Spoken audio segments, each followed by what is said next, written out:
Okay, hello and welcome to the next episode of CISO Talks. We're really honored to be joined by Jeremy Snyder, who has worked for many different companies regarding looking at cybersecurity and cloud security, really as a focus, and as recently is founder and CEO of Firetail, which I will pass to you, Jeremy, to just explain a little bit about what it is you do and yeah, it'd be great.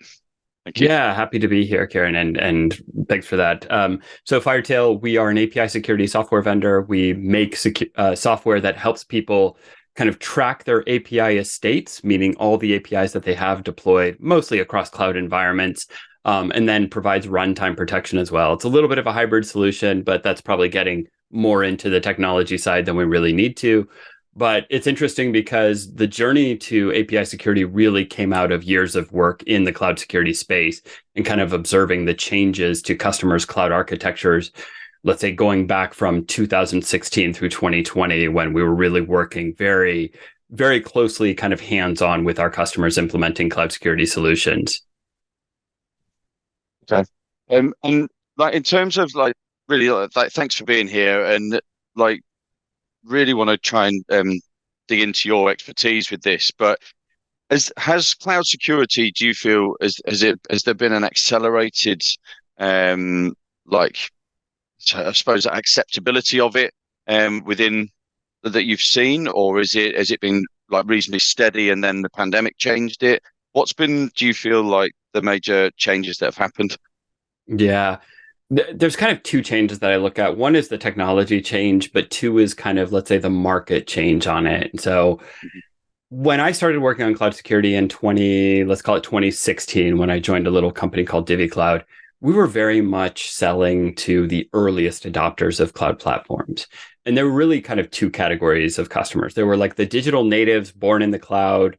Think of your mobile apps, think of your fintechs, et cetera, that, never had a legacy IT environment. They were from day one in the cloud and in the cloud working on, let's say, regulated workloads and highly sensitive data. So they were the people who cared about cloud security.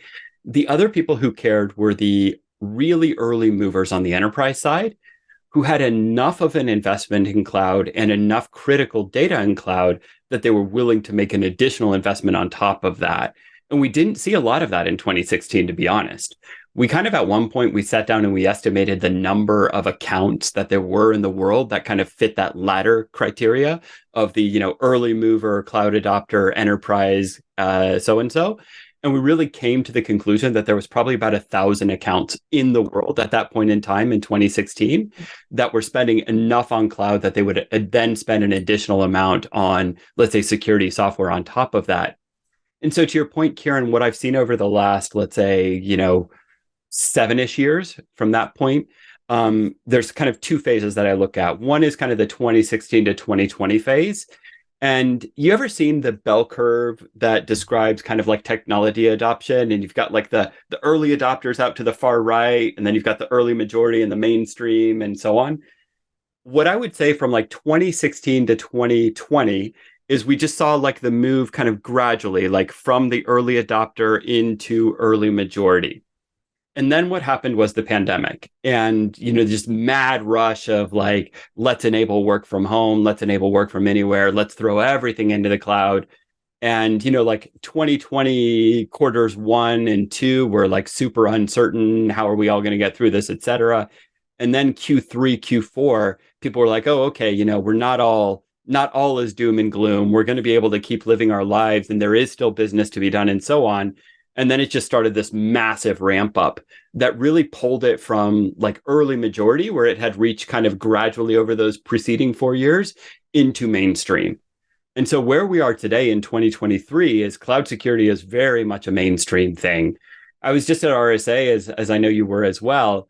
One of the analyst sessions that I sat in, they highlighted kind of two things that I'll throw out there for the audience. One is that cybersecurity budgets are still increasing despite a lot of macroeconomic uncertainty, and kind of, I think 29%, if I'm not wrong, was kind of the number that they said was the average increase for this year. But the other thing I'll say was number one on that list was cloud security.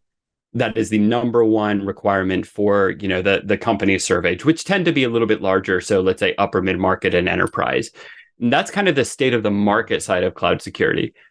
On the technology side, it's been a really interesting journey as well, because for a long time it was just kind of, okay, we've understood the core construct, and now we're just getting incrementally better at it. A little bit more real time, a little bit better coverage. To be honest, in the early days, like 2016, 2017, the vast majority of what we did was we helped customers find stuff that they had accidentally exposed to the world.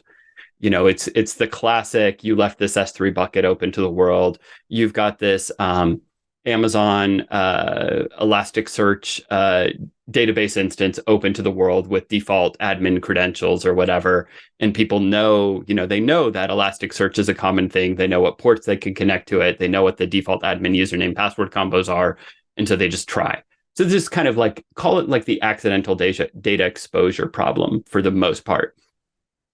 What's happened is now, though, there's this real evolution into kind of combining all of that infrastructure configuration monitoring with more active defense and more kind of active workload protection. So now very much we see a combination of like, yeah, we've got the infrastructure, but guess what? We've got the identity view, and we've also got like a, kind of operating system level visibility, which was never a thing really, like 2016 to 2020. It was never something that people were looking to combine those two views into one kind of consolidated, like overall assessment of their cloud security posture. And so there's very much been an acceleration on like get more and more stuff into the cloud security suite that, and not just for the sake of having more stuff, but it actually does present a more complete, security picture of your cloud environment. So those are like the two things that I would look at from an evolution of cloud security over the last couple of years, if that makes sense. Yeah, absolutely. I mean, it's fascinating really that the way people, I suppose it's like perceptions have changed as well around um like what the cloud is essentially. Yeah.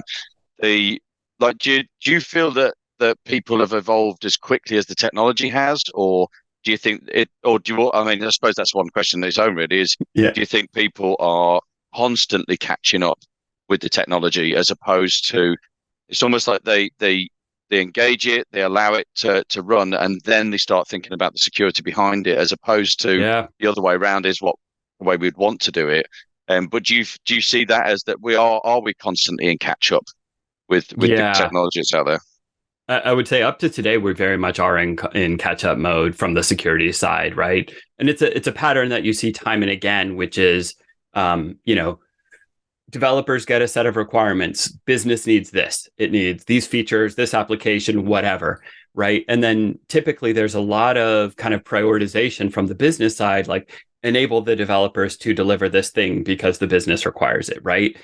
And security very much like not in that conversation. And so exactly that happens. Developers get enabled, they move forward quickly, and then security is catching up with them. For a lot of customers, their very first thing when you ask about kind of the evolution of cloud security, but still today, I would say like one thing is consistent, which is that no matter where you are in your cloud adoption journey, the first thing that a security team looks at when they're assessing a cloud security solution is, can it bring visibility? Because that's like the first thing that everybody needs, no matter, how far along you are. You don't know what all you have. Almost nobody, let's say, starts a cloud security assessment or whatever, knowing what their cloud security inventory is. So like that initial step is very much like kind of shows you how much catch up there is to be done. The one exception I've seen to this rule, by the way, Karen, is there's a little bit of regionality in this. Like some business cultures in parts of the world where I've worked with customers are a little bit different. And they've taken this kind of more mediated approach towards it, which is a little bit less, let's call it a little bit less of that, laissez-faire, empower the developer type of culture. And it's more of a kind of like guardrails in place already. And the two things that I tend to see on that side from a technical standpoint are a security team that designs VPC structures and network topographies, and then also defines kind of like known good IAM policies and roles. And so they might, create these constructs that are out there and then give those to the developers. And they're like, hey, you can go do whatever you need to do within these confines that we've given you. And then the security team feels like they've got some level of assurance that things can't go too wrong or too bad because they've put these guardrails in place. It's the exception, not the rule. I've seen that a lot, for instance, in Asia. I spent some time working for AWS in Singapore, and I've also worked with a lot of large scale customers on that side of the world. And it tends to be a common approach that I've seen from some enterprises over there.